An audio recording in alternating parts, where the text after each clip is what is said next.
Super excited to share with you some of the amazing lessons I get from people every single day in the recruitment business. I talked with one of my very close friends who I've known in the industry for quite some time, and she gave me this amazing advice about why I perhaps did not do my career as good as I could have, which is the lack of ability to self-advocate.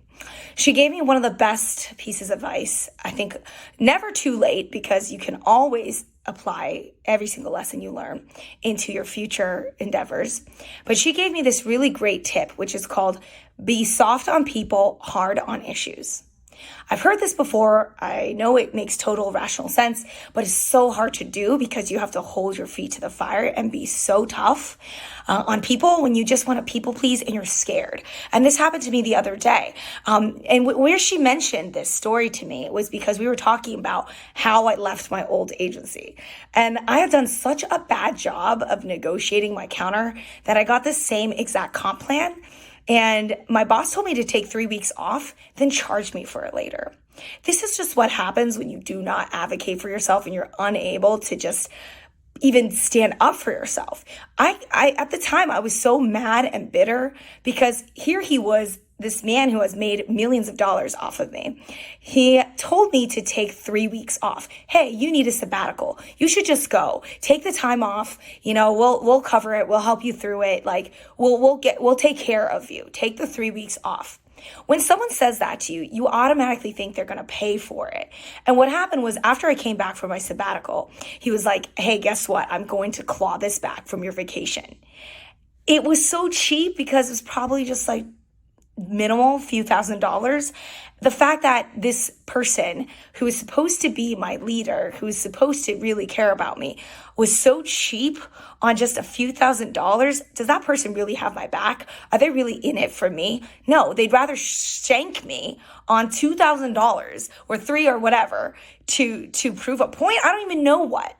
So it was my own lack of ability to self-advocate because, again, I just did not feel confident, even though I was a top biller, global top biller, doing so well every single year, the company's golden child, year on year. Still, I do not have the capability to say what I had to say to get through because A, I had the whole boys club thing working against me.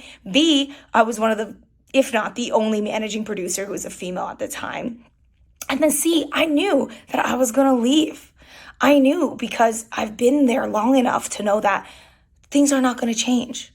That the problems that I faced were so instilled in that business that even if I build 1 million, 2 million, it wouldn't make a damn difference.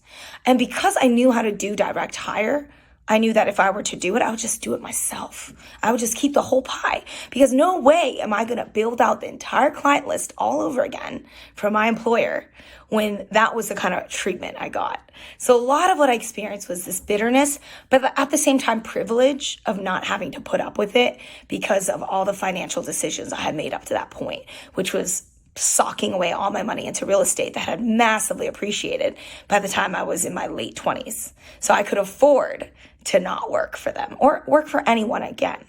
The point I'm trying to make here is that don't ever forget that phrase. Be soft on people, as in you can be nice to them, you can be cordial, you can be collegial and friendly, very, very amicable. However, be hard on issues. Because this person is a master negotiator. I've seen them at work. They're able to negotiate things for their client, for themselves, things that are special to them.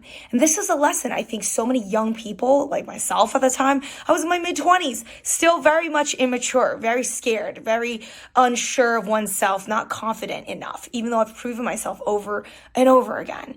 It's this challenge of just growing up. I didn't have that entitlement from my family. I didn't have the courage from my family. I don't know. It wasn't instilled in me. I was scared. Regardless, it was me that was scared. So I hope this helps you, this idea of being tough on issues and being soft on people, that it helps you with negotiating your contracts, negotiating your to-dos with your candidates and your clients, that you let people know I'm going to be very, very friendly and very easygoing, but I'm going to be tough on issues because there's certain things that I need from the process that cannot be shirked, cannot be skipped over. I matter. My impact matters. So I think this is a great philosophy to take on to your practice, into your personal life, and make sure you're not sacrificing your happiness for someone else, because that will never work. Long term, that is a failing combination.